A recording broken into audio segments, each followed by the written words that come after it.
This program is rated PG. It contains themes and scenes which may not be suitable for very young audiences. Parental guidance is advised.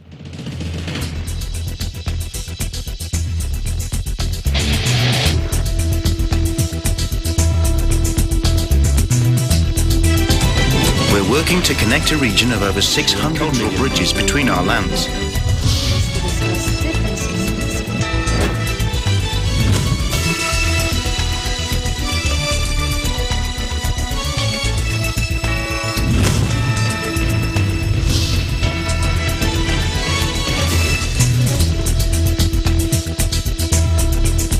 Hello, you're watching ASEAN in Focus, and we're coming to you live. I'm Alma Angeles. We're coming to you live from Manila and Vietnam. Hello, Eliana. Hello, Alma. Good afternoon. I'm Eliana Faith Sebastian from EBC Vietnam Bureau, giving you the news in the dynamic ASEAN region. On today's headlines, the EU announced sanctions on 10 Myanmar junta officials and 2 conglomerates linked to the military over the coup and bloody crackdown on protesters in their country. UN Secretary General Antonio Guterres and his predecessor Ban Ki-moon on Monday urged governments in Southeast Asia to push to end the crisis in Myanmar during a video conference of Security Council leaders. And despite his desire to remain friends with China, President Duterte said he will send gray ships to the West Philippine Sea should China start drilling for oil in the disputed territory. The Philippines Overseas Employment Administration, or the POEA, said some 1,300 overseas Filipino workers, or OFWs, would be affected by Hong Kong's 2-week ban on flights from the Philippines, which takes effect on today, Tuesday.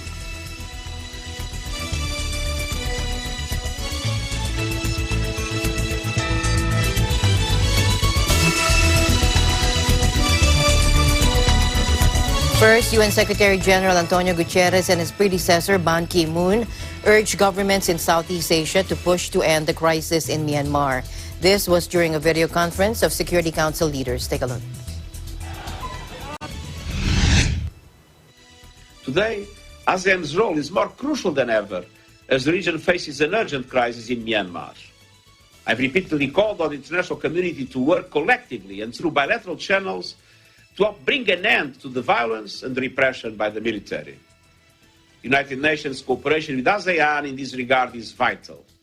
The situation requires a robust international response grounded on a unified regional effort. I urge regional actors to leverage their influence to prevent further deterioration and ultimately find a peaceful way out of this catastrophe. Both the United Nations and its regional partners now have a fleeting window to cooperate through strong action to halt the ongoing atrocities in Myanmar and prevent the further escalation of violence. I condemn the brutal use of lethal forces against civilians and the detention of State Councilor Aung San Suu Kyi and the President Win Myint, as well as thousands of protesters.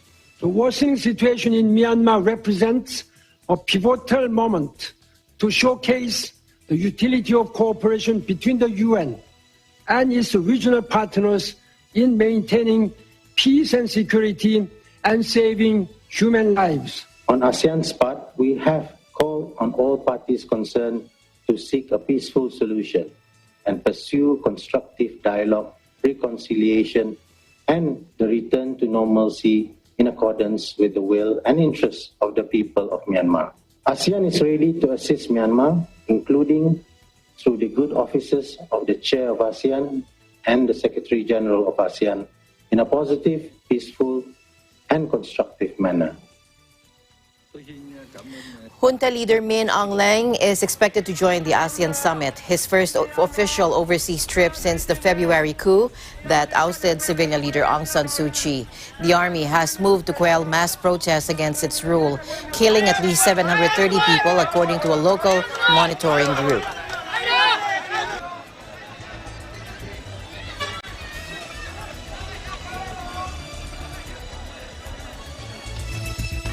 The EU on Monday announced sanctions on 10 Myanmar junta officials and 2 conglomerates linked to the military over the coup and bloody crackdown on protesters in their country. On Myanmar, the news is that we adopted a second, much larger package of sanctions affecting 10 individuals and also 2 economic entities belonging to the military. It's once again clear that humanitarian aid to the people of Myanmar, it needs to be increased. We decided to increase it by 9 million euros, but the important thing is to stop all the repression. Announcing the sanctions on officials, EU member states said the individuals are all responsible for undermining democracy and the rule of law in Myanmar or Burma, and for repressive decisions and serious human rights violations. The 2 firms hit with asset freezes and visa bans, Myanmar Economic Holdings Public Company Limited and Myanmar Economic Corporation Limited, were owned and controlled by the Myanmar Armed Forces and provide revenue for it, the statement added. The companies dominate sectors including trading, alcohol, cigarette, and consumer goods. EU diplomats said the officials targeted are mostly members of the ruling State Administration Council, seen as responsible for undermining the democracy in the Southeast Asian nation. The military has ramped up its attempts to crush dissent following mass demonstrations against its ousting of civilian leader Aung San Suu Kyi, with at least 737 civilians killed and the press increasingly under attack.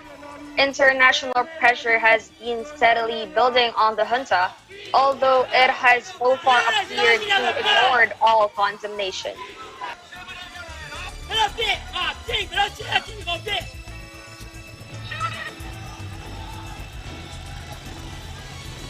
In a related news, Japan has urged Myanmar authorities to release a Japanese journalist in custody at a Yangon prison.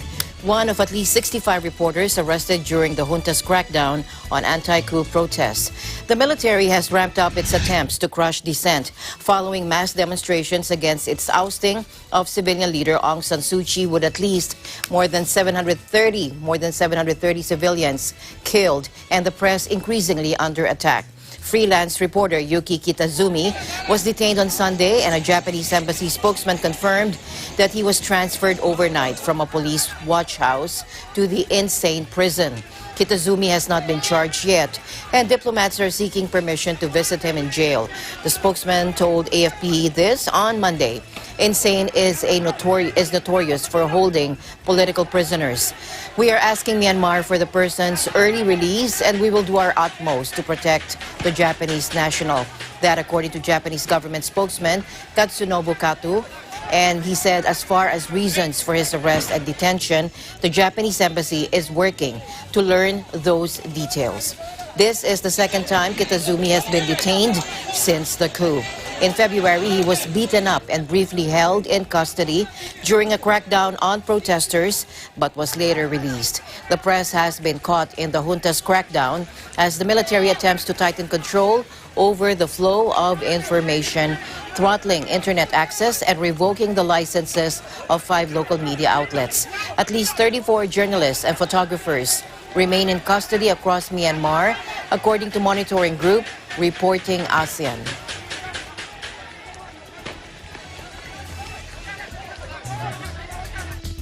Despite his desire to remain friends with China, President Rodrigo Duterte on Monday said he will send gray ships to the West Philippine Sea should China start drilling for oil in the disputed territory. In a pre-recorded public address, Duterte said he will state the Philippines' territorial claim by sending Navy ships in the disputed waters.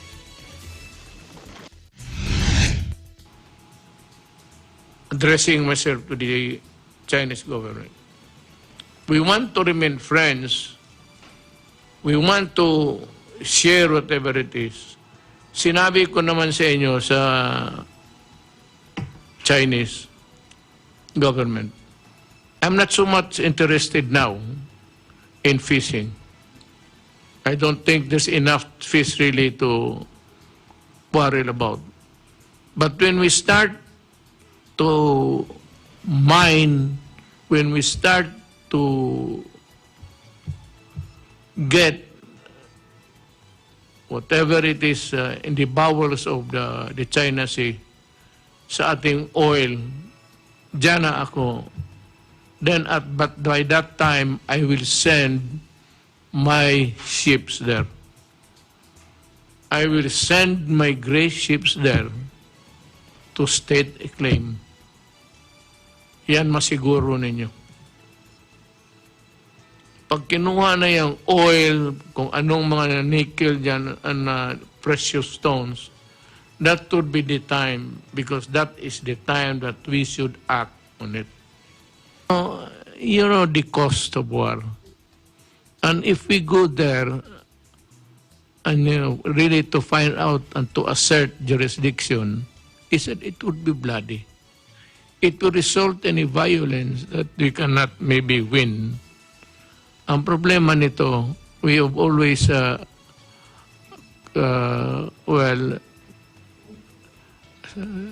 sided with America in so many issues, including this one. Pero kung sabihin mo that America will go to war because of the Philippine Sea, tapos tayo ang mag-umpisa. Ang sa ano doon that alam mo doon sa Mutual Defense Treaty, I don't know if I'm right, only if we are being attacked and assaulted. Yes. It is not, does not include a war that is initiated by us. Yes. China seized control of the Scarborough Shoal in a controversial standoff wherein China blocked the access of Filipino fishermen in the area in 2012, prompting Manila to bring the case before the international arbitration. On July 12, 2016, the Philippines won the arbitration case it lodged against China after the Permanent Court of Arbitration in The Hague, Netherlands, invalidated Beijing's 9-line claim over the contested waters. China refused to acknowledge the arbitral ruling. Duterte has opted to pursue a bilateral approach to address the maritime row with China since he assumed office in 2016. The president admitted that there is no way that the country can reclaim the West Philippine Sea without any bloodshed.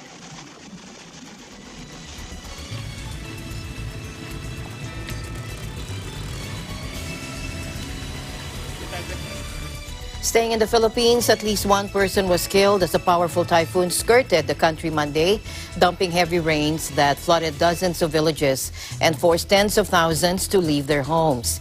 Typhoon Surigay packed sustained wind speeds of 195 kilometers or 121 miles an hour at its center, about 500 kilometers off the Philippines, and was not expected to make landfall in the disaster-prone archipelago, according to Government Weather Service. But strong winds and heavy rain reached the central region of the eastern Visayas, where about 66 villages were flooded. The Regional Civil Defense Office said this. Now, a 79-year-old man was killed after an uprooted coconut tree fell on him, according to the office, adding that another man was missing after failing to return from rough seas. More than 68,000 people living in the affected region had been evacuated from their homes. As a precaution, many of them were staying in emergency shelters, raising concerns about the spread of the coronavirus. Civil Defense Officer Malu de la Calzada said, despite the damage, we are still blessed that it didn't make landfall in the area. Just imagine, she said, what would happen then with its strong winds and heavy rains. The typhoon was moving slowly in a northwesterly direction off the main island of Luzon and was expected to veer away from the country in the coming days. The Philippines is hit by an average of 20 storms and typhoons every year, a dangerous and disruptive part of life in the country. Many of the storms are deadly and they typically wipe out harvests, homes, and infrastructure, keeping millions of people perennially poor. The country's deadliest typhoon on record was Super Typhoon Haiyan, which left more than 7,300 people dead or missing back in 2013.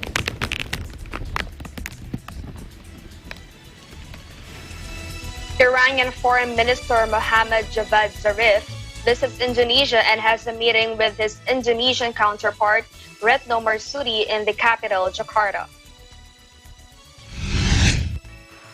The two ministers discuss health and economic issues, especially on partnership in tackling the COVID-19 pandemic and measures to accelerate the economic recovery.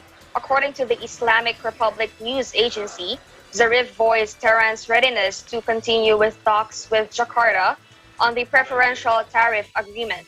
Zarif hailed the principled stance of Indonesia at the UN Security Council to save the 2015 Iran nuclear deal known as JCPOA and to help support the implementation of the UNSC Resolution 2231. The Indonesian foreign minister, for her part, lauded the growing relations between the two countries on different areas, including the economic sector, expressing hope that both countries will facilitate bilateral trade by the Joint Trade Commission and agreements under study.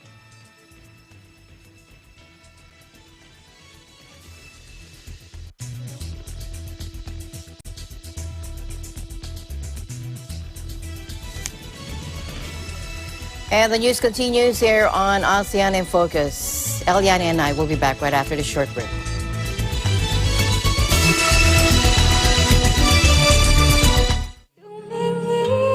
Kung saan sinubukan kong lumisan at tumigil ang mundo nung ako'y tulungan siyang panalangin ko. What's up guys? Ako nga pala si Mitzi Josh at abangan niyo po ako bilang guest performer sa hashtag Letters and Music ngayong darating na Sabado, April 24, 1 to 2 p.m. Syempre, dito lamang sa Net 25. See you po!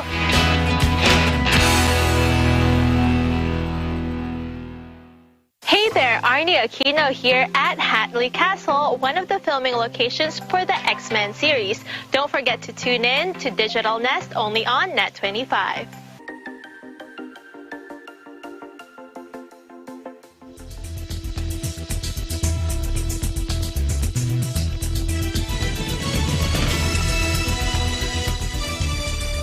Welcome back to ASEAN in Focus. Vaccinated tourism workers can now travel home. Joining us live from the beautiful paradise and island nation of Maldives, here's our EBC correspondent, Steffi Dewan. Hello, Steffi. Good afternoon, Alma, and to all the televiewers. Yes, that is my latest news for today here in Maldives. After 2 weeks of completing both doses of the COVID-19 vaccine, resort workers will now be allowed to travel to their residential islands according to the Tourism Ministry of the Maldives. This will come into effect on April 20th, which is today, Alma, where easements have been announced by the health authorities for the travel restrictions in places across the nation. The Tourism Ministry mentioned the directive by the Health Protection Agency stated that workers of the industry and resorts will be permitted to travel 14 days after the administration of the second dose of the COVID-19 vaccine.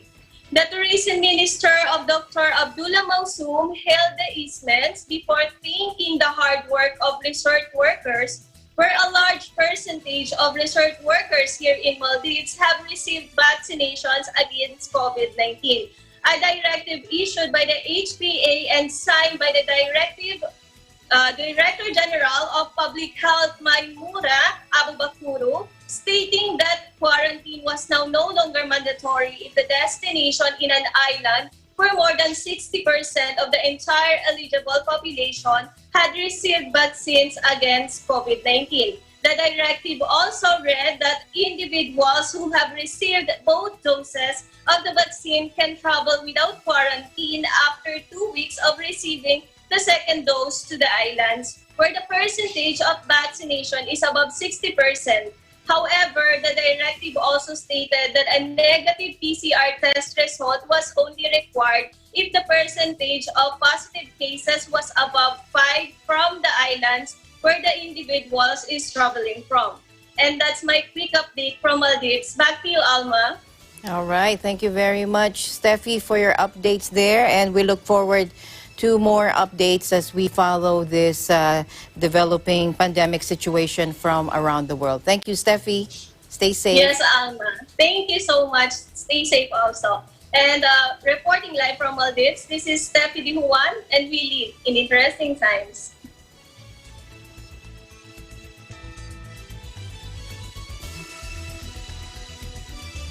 The Philippines has lifted a suspension on the AstraZeneca COVID-19 vaccine for people under 60, an official said Monday, arguing the benefits rather outweigh the risk as the country battles record infections.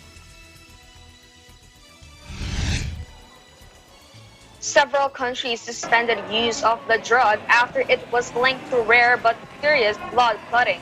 Most have subsequently resumed after the European Medicines Agency emphasized the benefit of the jab, judging it is safe and effective. Philippine Health Undersecretary Rosario Vergere said the drug regulator had recommended extra precautions for administering the shot to people with certain existing health conditions. The Philippines has received around 3 million doses of COVID-19 vaccine so far, the vast majority from China's Sinovac. It also got 525,600 AstraZeneca doses through the COVAX program, according to official data. The country expects another 3 million AstraZeneca doses in the coming months. More than 1.2 million people have received their first dose of a vaccine, most of them health workers, official data shows.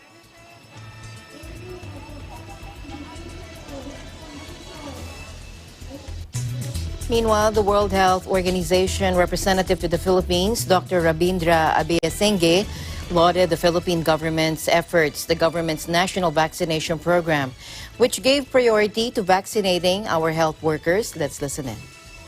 Alignment in vaccine, they are certainly envisaged to be covered in the WHO's prioritization groupings. What we are currently experiencing, however, is because of the difficulty in accessing vaccines. We need to still prioritize and ensure full coverage of the frontline healthcare workers. Right now, we are happy to note that the Philippines has provided vaccinations for almost 1.25 million people. Of that, nearly 63% of the frontline workers have been protected. So we're still short of protecting all the frontline healthcare workers. And the current surge demonstrates that we need to have healthcare workers fully protected so that they can work to care for the sick and help them heal. So we continue to emphasize that let's work on a priority basis to protect the frontline healthcare workers and then move gradually to the other groups that have been identified. WHO agrees to these groups, but following the prioritization is important to maximize the impact of the vaccination as an additional tool in the entire COVID response.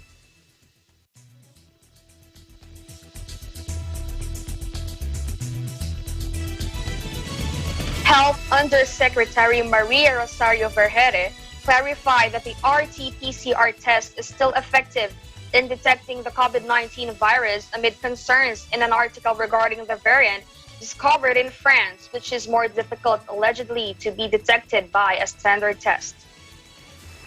Isa pong bagong variant. Ito pong article na lumabas na ito, napaka-liit po nung population na nakitaan nila na meron nga pong hindi daw na-detect apparently sa RT-PCR.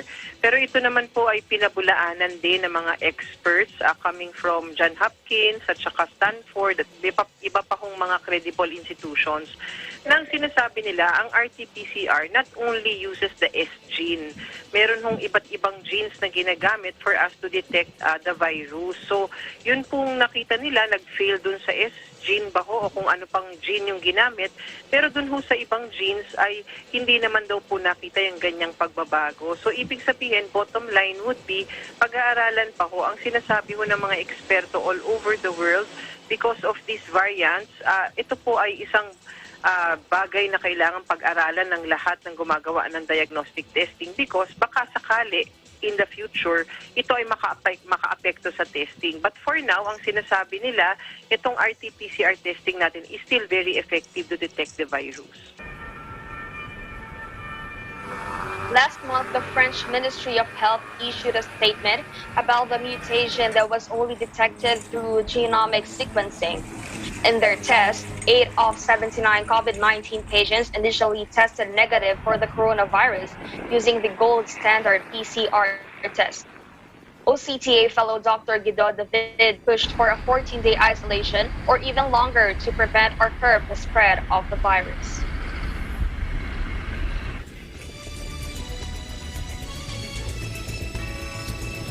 To Vietnam now, where the country has confirmed 6 new COVID cases on Monday afternoon, bringing the national patient tally to 2,791. The latest patients include 2 Indian experts who flew from the United Arab Emirates to Vietnam on April 10 and 18.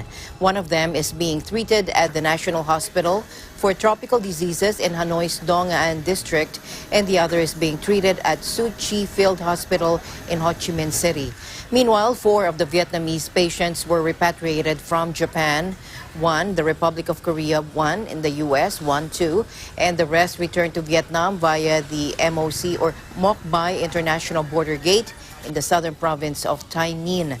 The government said Vietnam remains at high risk of new COVID outbreaks due to illegal immigration, particularly along the country's southern borderline. Thus, authorities must tighten borders control to prevent importation of the virus.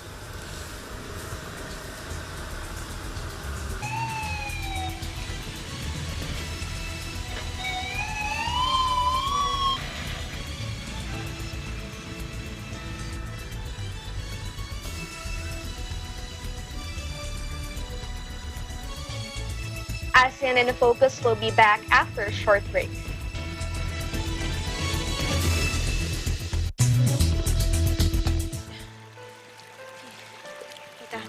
Kaya niya po ba?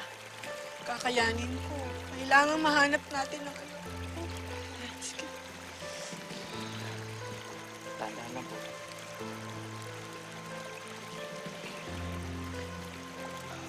Kilala niya po ba siya? Benedict Salazar. Alam ko na ang sikreto mo, Maya. Dalhin mo ako sa location ng hilaw na Espanyol.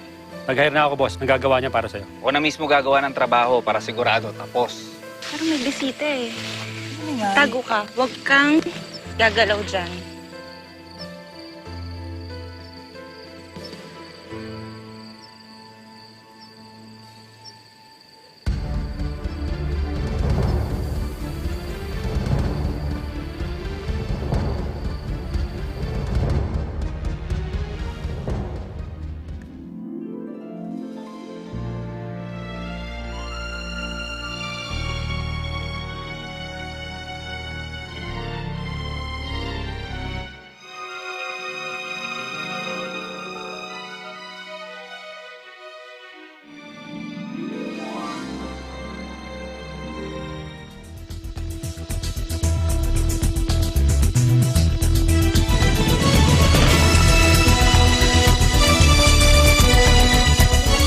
Back to ASEAN in Focus. Citigroup announced on Thursday it will exit 13 international consumer banking markets as it joined other large banks in reporting blowout earnings amid a strengthening U.S. economy. As with other large banks, Citigroup's profits were bolstered by a good performance in its investment banking and trading businesses, as well as the release of $3.9 billion in reserves set aside for bad loans. It's been a better than expected start to the year, and we are optimistic about the macro environment, said Citi Chief Executive Jane Fraser. Citigroup reported first quarter profits of $7.9 billion, more than 3 times the level in the year-ago period. Revenues fell 7% to $19.3 billion. With coronavirus vaccines and significant U.S. fiscal stimulus spending boosting the outlook, major banks no longer expect huge loan defaults due to COVID-19. But Citigroup unveiled a significant downsizing of its global consumer banking footprint as it shifted its focus to wealth management and away from retail banking in places where it is small. Citigroup will depart China, India, and 11 other retail markets where we don't have the scale we need to compete, Fraser said. Fraser, who moved into the CEO role in March, described the pivot as part of an effort to double down on wealth management where the growth opportunities are better. Citigroup will focus its global consumer banking business on 4 markets: Singapore, Hong Kong, Britain, and the United Arab Emirates. Most of the markets being exited are in Asia, where Citigroup's global consumer banking business at the end of 2020 had $6.5 billion in revenues and $123.9 billion in deposits. The bank has about 200 branches in these markets, but they will not be immediately affected by the announcement. The number of branches is expected to dwindle as Citigroup divests the properties, according to a company official. The other 11 markets affected by the decision are Australia, Bahrain, Indonesia, South Korea, Malaysia, the Philippines, Poland, Russia, Taiwan, Thailand, and Vietnam.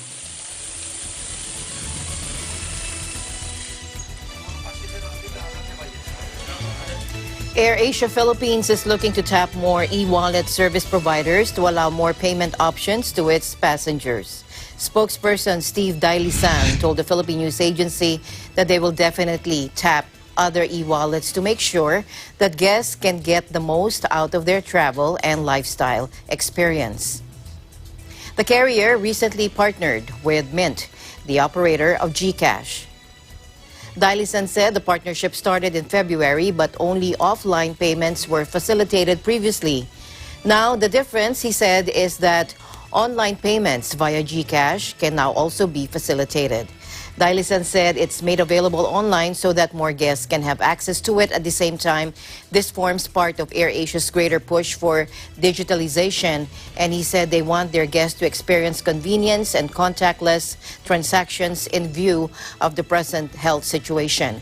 Passengers may book their flights and pay for their meals or additional baggage using GCash. They can select Wallet on the AirAsia website or app, or scan the QR code at the check-in counter to pay cashless.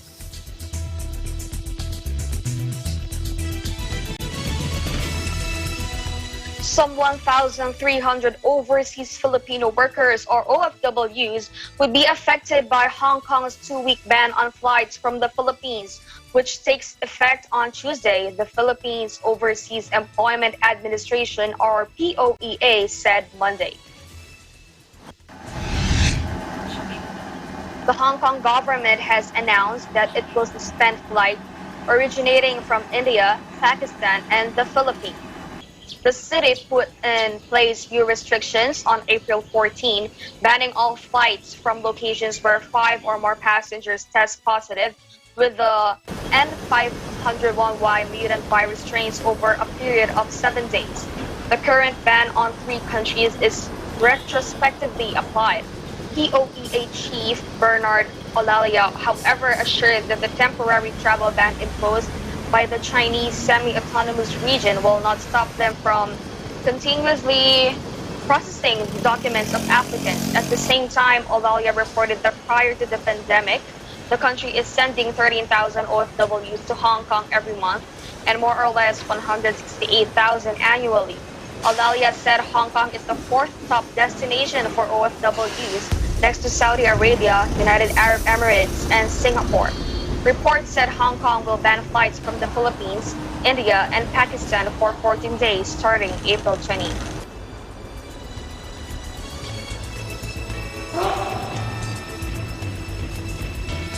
In the related news, due to the restrictions imposed by the Hong Kong government, flag carrier Philippine Airlines, or PAL, announced on Monday the cancellation of Manila-Hong Kong flights scheduled today, the 23rd and 27th.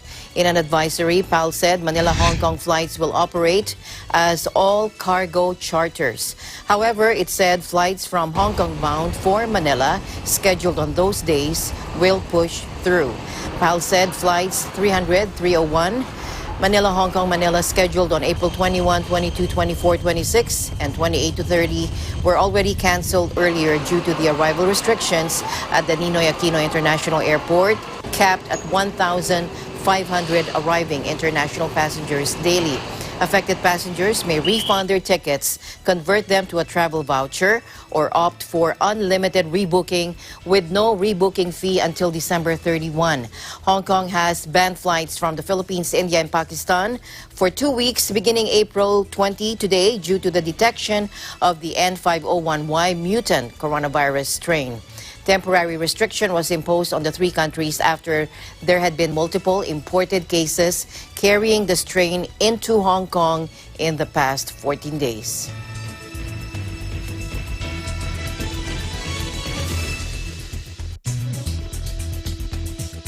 The period of stay and employment of overseas Filipino workers in Korea who are under the employment permit system and whose contract term expires within the period April 13, 2021 to December 31, 2021 will be extended to 1 year effective April 13.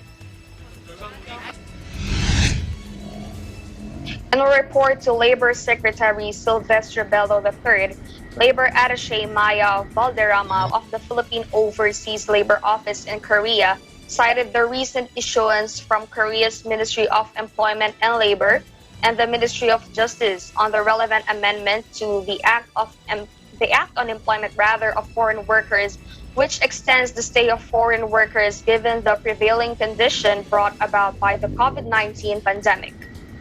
The issuance provides that the stay and employment period of foreign workers, E9 and H2 under the EPS and whose employment period, 3 years or 4 years and 10 months, expires from April 13 to December 31, 2021, is extended for 1 year. Valderrama said the MOEL expects that this measure will resolve the difficulties of workers entering and leaving the country during the pandemic and the manpower shortage of small and medium-sized companies. Bello thanked the Seoul government for the move that will benefit hundreds of workers in Korea.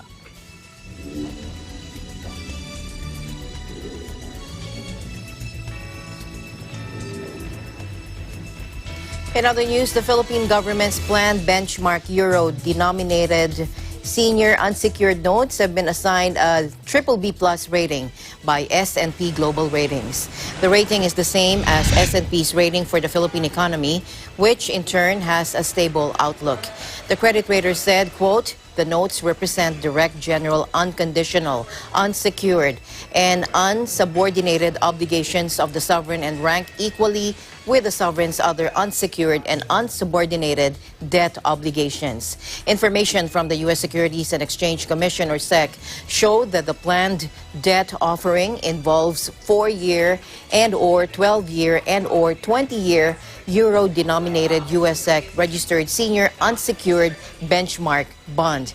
The debt paper may be offered subject to market conditions after a series of investor meetings in Asia, Europe, and the U.S. starting April 19, it said.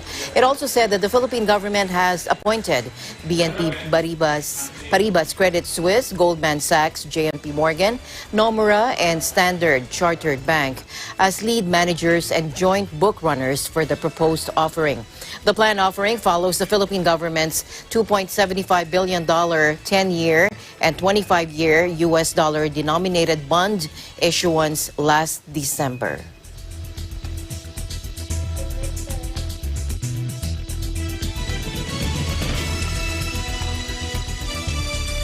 And the news continues here on ASEAN in Focus. We'll be back.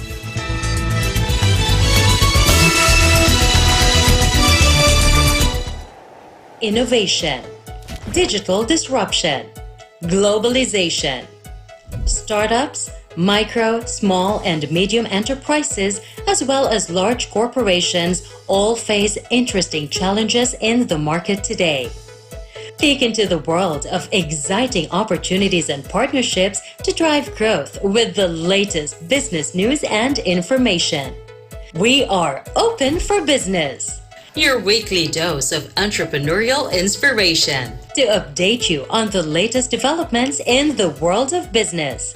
Get up close and personal with CEOs and thought leaders to help you discover valuable insights, sharpen your instincts for smart decision making with the latest markets and economic trends, disruptive ideas, global innovation, social entrepreneurship, and other leading-edge business ideas.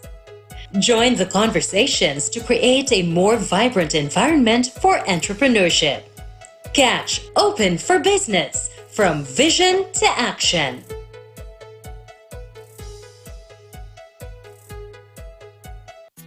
Impormasyong mahalaga sa taong bayan. Patas na pagbabalita. Papakinggan ang magkabilang panig. Lilinawin ang mga issue at kaagad na ihahatid ng objektibo. Mata ng Agila. Dumadagit ng pinakasariwang pangyayari, hindi lamang sa loob ng bansa, kundi sa iba't ibang panig ng daigdig. Mula sa Eagle News Teams at sa tulong ng makabagong teknolohiya, tiyak na makakalap kaagad ang katotohanan. Para sa mas matalas, malinaw at malalimang pagbabalita. Ito ang mas pinatalas na Mata ng Agila. Inihahatid ng veteranong broadcast journalist na si Eli Saludar. Kasama si Binibining Pilipinas Intercontinental 2019, Emma Tiglao. At pinangungunahan ng batikang mamamahayag ng bansa, Vic De Leon Lima. Mata ng Agila. Lunes hanggang Biyernes, alas 6 hanggang alas 8 ng gabi. Dito sa Net 25.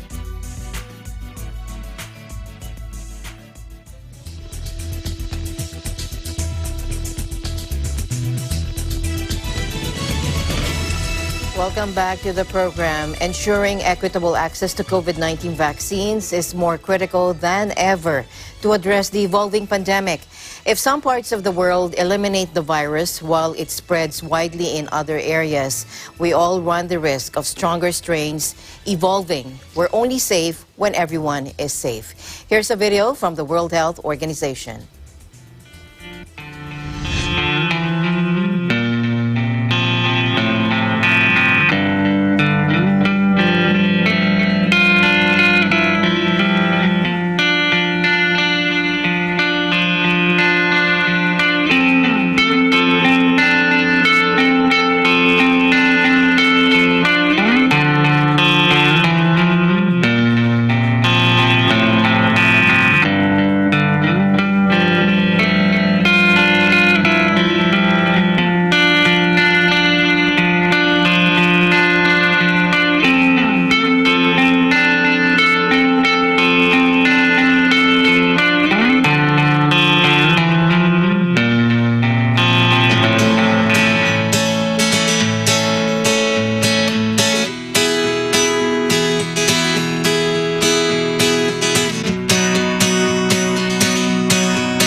vaccines are designed to give you immunity without the dangers of getting the disease.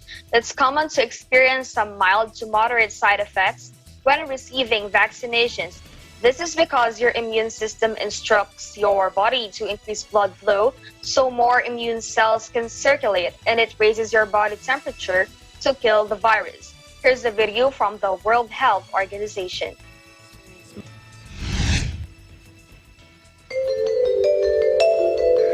When a virus enters the body fights back. Common symptoms, like a fever or chills, are the result of our immune system attacking the virus by increasing blood flow and raising our temperature. Vaccines are designed to activate the immune system in the same way, but without making us sick. While it's normal to build immunity without side effects, it's also normal for some people to experience mild to moderate symptoms after being vaccinated, like pain at the injection site, fever, and chills. These side effects usually last a few days and go away on their own. Vaccines help protect us against disease, and feeling mild or moderate side effects after receiving one is a sign that the vaccine and our immune system is working.